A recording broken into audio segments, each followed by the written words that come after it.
What's up, guys? Chad back here with you on the RC Models and More channel. And we're coming to you being shot courtesy of my new DJI Osmo camera. Just the Zenmuse X3 version, but that's alright. So hopefully this video turns out okay. I'm still trying to figure things out and work out some of the bugs. But anyway, right now it's the middle of July 2016. It's really hot. Been doing some flying, been to a couple fun flies as you either have seen or will see on the channel. But the one interesting thing from the fun fly is that before it happened, I actually ended up picking up a new Phantom. Now there's a lot of different Phantoms out now. I've seen the 4. I flew it with one of my friends that had it. The thing flies great. But it's a lot of money. I was looking at the Phantom 3 Standard, the Phantom 3 4K, the Phantom 3 Advanced, the Phantom 3 Pro. I really wanted to just go with the Phantom 3 Advanced because the prices are down on them so low. But then I ended up going with the Professional because the price on it dropped down a lot as well, and I was able to get batteries cheaper, doing price matching to B&H, who had the batteries at like around $100, $108. I got one free with the Phantom, and I think I paid like $850 for the Phantom 3 Professional, and then got some filters and stuff like that. But here's the reason why.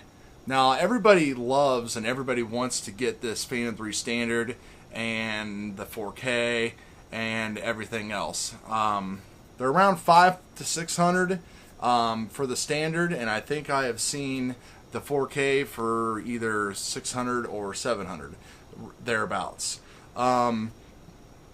Excuse me, but let me tell you, you just don't want to go down that road.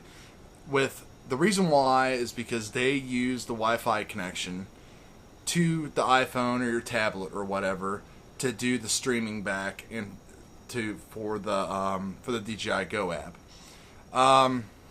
If you go back on my channel 2.5 years ago, you'll see me with the DJI FC40, which is basically their first realm into the video built-in camera, video downloaded, streamed to an app via Wi-Fi. And it was great up to about 500 feet, and then your video you lose video signal, and then what are you supposed to do? 500 feet, you can, depending upon conditions and where you're at, you can lose sight of that thing pretty easy. So, I put extenders on it and did that and all this stuff and got out to X amount of feet, and I see people are doing the same thing with this Phantom 3 Standard, and it's like, don't go that route. Go with the Advanced or go with the Professional to get light bridge. I mean, light bridge, yeah, you might have a dropout or two. It's not completely perfect, but it is a million times better than what I dealt with back then and what you have to deal with now with that Standard. By the time you modify your remote with boosters and all this crap that people are putting on this thing, you could have had a 2.4, 2.7, or 4K Phantom 3 Professional. It's just really frustrating because people try to save a buck and they just end up getting disappointed, and just really trying to put that out there. I know people are on a budget and this and that and everything, but if you look high and low, I mean, Amazon had the 3 Advanced for the past 3 weeks, I believe, for $679 with their lightning deals. Primed, shipped to your door. Most of you people don't even have to pay taxes on that if you don't have an Amazon place there. Then you can do what I did and go to Best Buy and get your batteries price matched and everything else like that. I've had great luck with the Phantom 3 Professional so far. I love it.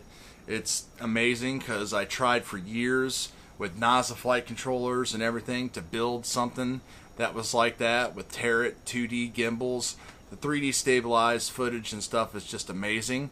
I'm going to cut to some of the 3D flight footage right now. It is in D-Log, so I'll show you a regular version. I'll show you color corrected right now.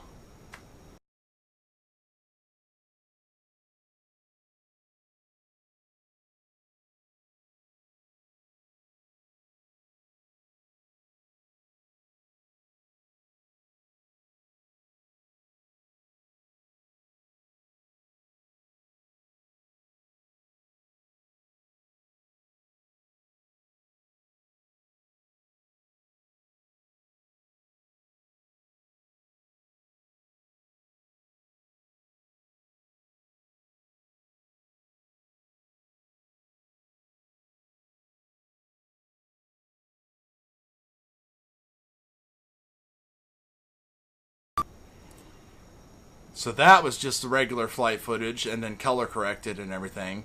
Now, one other thing I was doing it, which would do it at the Fun Fly, which prompted me to go into the Osmo, was I was actually using the Phantom as a poor man's Steadicam. No propellers, DJI app on, everything, remote control on and everything. It all fired up, iPad and everything hanging around my neck.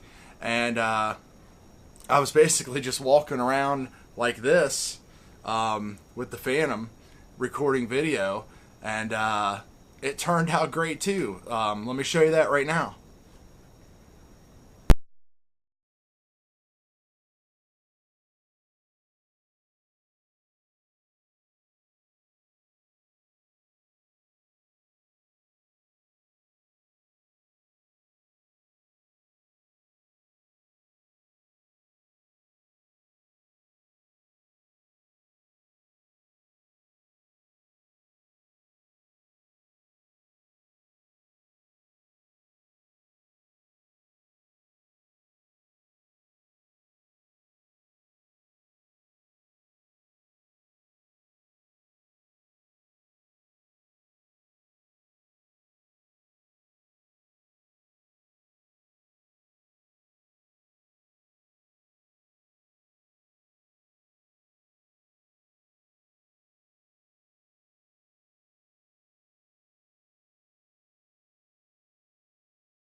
There is multiple uses and stuff you can get out of these things. It's great. It's just amazes me how far the technology has advanced in the past couple years. You could do pretty much the same thing with the standard and everything like that, but man, I just can't stress it enough. I know a lot of people are right on the fence right now buying them. I can see it all over the Facebook groups, and people are asking questions and stuff like that. This is just my advice to you. There's a couple things that I picked up with the Phantom 3 that make things easier. It doesn't come with a neck strap. If you're into RC and you got one, that's fine. Grab one. I got kind of one of the harness types because with the iPad on there, it gets a little heavy and such. I also got some ND filters so I can, shoot my 4K video at the proper frame rate. And cut the light down, at 2 times, at a couple stops each time. It's got like light metering built into it there, so it'll show you where you're at, so you can play with your ISO a little bit. But pretty much you always want to try to shoot around ISO 100 or 200 if you can. Nighttime is hard to do. You'll pick up a little bit noise, but there might be a little bit of noise in this video because the light's a little dark down here. But I'm working on that. The other thing is Amazon sells a short little piece of lightning to USB connector for you iOS people. So I think it's like $5 or $6. You can get that.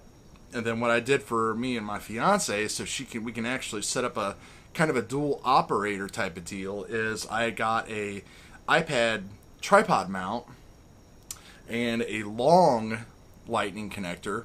And so I have it going from the remote into the iPad, So she can basically control the camera and help me frame my shots and everything like that, and just tell me when to snap and such while I'm flying, or vice versa. The stability that's built into this thing now is amazing. You just need to really practice a little bit, dial in, work in some of the expo, change your attitude settings and stuff like that around, because out of the box it's really aggressive as far as how it stops and starts and everything. So you'll have to play around with it for 6 to 8 packs, 10, who knows, whatever, to get your shots dialed in really good and smooth. You can see from my footage, some of them, they weren't very smooth at all. But, it's been a while and I'm working on it.